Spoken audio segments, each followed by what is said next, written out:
सच्चिदानंद रूपाय विश्वोत्पत्ति आदि हेतवे तापत्रय विनाशाय श्री कृष्णाय वयं नुमः। कल से आगे की कथा में बढ़ते हैं। यमराज वहाँ पर उपदेश दे रहे हैं हिरण्यकश्यप के वहाँ पे रानियों को। भूतेन्द्रिय मनोलिंगान देहानुच्या बचान विभो भजुत्यसृजति हन्यस्तचापि स्वेन तेजसा। 5 भौतिक तत्व, 10 इंद्रियां तथा मन, ये सभी मिलकर स्थूल तथा सूक्ष्म शरीर के विभिन्न अंगों का निर्माण करते हैं। जीव अपने भौतिक शरीरों के संपर्क में आता है, चाहे वे उच्च हों या निम्न, और उसके पश्चात अपने निजी शक्ति से उन्हें त्याग देता है। यह शक्ति जीव की उस निजी शक्ति में देखी जा सकती है जिससे वह विभिन्न प्रकार के शरीर धारण करता है। तात्पर्य यह है कि बद्ध जीव के पास ज्ञान होता है और वह स्थूल तथा सूक्ष्म शरीरों का पूरा उपयोग जीवन की वास्तविक उन्नति में करना चाहे तो ऐसा कर सकता है।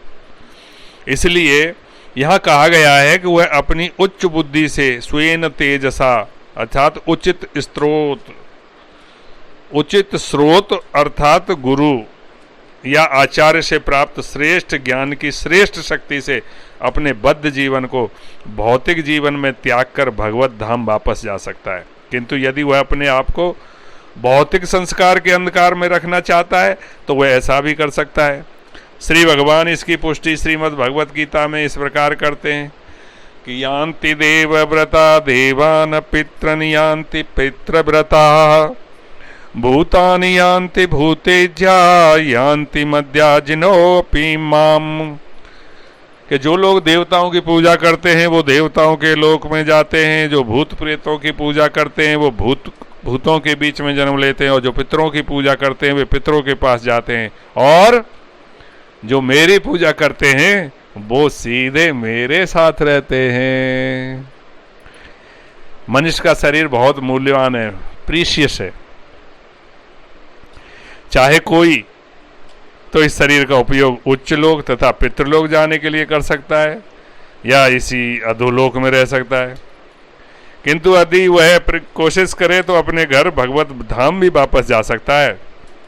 यह शक्ति परमात्मा रूप में पूर्ण पुरुषोत्तम भगवान द्वारा प्रदान की जाती है। इसलिए तो भगवान कहते हैं कि मत्ते स्मृति ज्ञान पोहनम च, कि मुझसे ही स्मृति, मुझसे ही ज्ञान, मुझसे ही स्मृति, मुझसे ही विस्मृति, मुझसे ही सब कुछ उत्पन्न होता है।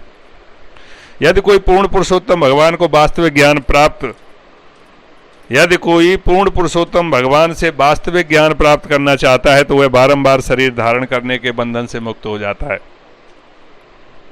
यदि कोई श्री भगवान की भक्ति स्वीकार करना चाहता है तो वह उनकी शरण में जाता है, तो श्री भगवान उसे भगवत धाम वापस जाने का निर्देशन देने हेतु तैयार रहते हैं। किंतु यदि कोई अल्पज्ञता बस अपने आप को अंधकार में रखना चाहता है तो वह भौतिक जीवन में ही रह सकता है।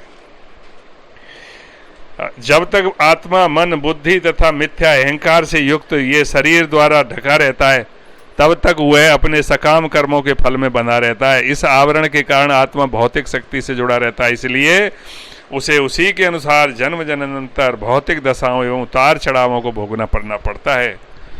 कैसे? जीव सूक्ष्म शरीर से बंधा हुआ है जिसमें मन, बुद्धि और मिथ्या रहते हैं, मन, बुद्धि और मिथ्या अहंकार रहते हैं। इसलिए मृत्यु के समय की जो मानसिक स्थिति अगले शरीर का कारण बनती है। अर्थात मरते समय जो जो मानसिक स्थिति मन से जो सोचता है वही जो है अगले जन्म का कारण बनता है। जैसा श्रीमद् भागवत गीता में भी भगवान श्री कृष्ण ने कहा कि यम यम वापि स्मरन् भावम त्यजन्ते कलेवरम, कि मृत्यु के समय मन उस मानदंड को निर्धारित कर देता है जिससे आत्मा दूसरे शरीर के ले जाई जाती है। यदि जीव मन की आज्ञा का विरोध करता है और मन को श्रीमन भगवान की प्रेमा भक्ति में लगाता है तो मन उसे नीचे नहीं गिरा सकता। इसीलिए यह सभी मनुष्यों का कर्तव्य है कि वह मन को सदैव श्री भगवान के चरण कमलों में लगा के रखें। सबे मन है कृष्ण पदारविंदयो, कि जब मन भगवान श्री कृष्ण के चरण कमलों में लगा रहता है तो बुद्धि विमल हो जाती है, और जब बुद्धि को परमात्मा से प्रेरणा प्राप्त होती है भगवान उसको बुद्धि योग देते हैं। ददामि बुद्धि योगम तम न उपयांति ते, कि इस प्रकार जीव बंधन से मुक्ति की दिशा में प्रगति करता है। जीवात्मा सकाम कर्म के नियमों के अधीन रहता है, किंतु परमात्मा जीवात्मा के कर्म फलों से प्रभावित नहीं होते। ऐसा वैदिक उपनिषदों में भी हुआ लिखा है कि परमात्मा तथा जीवात्मा एक शरीर में बैठे हुए दो पक्षियों की तरह हैं, कि शारीरिक जीवात्मा शारीरिक कर्मों के फल खाकर सुख या दुख भोगता है, लेकिन परमात्मा ऐसे बंधन से मुक्त होने के कारण साक्षी बने रहते हैं और जीवात्मा की इच्छा अनुसार उसे कर्मों की अनुमति देते रहते हैं। आज कथा को यहीं विराम देते हैं, कल यहां से आगे की कथा कहेंगे। बोलो सच्चिदानंद भगवान की जय।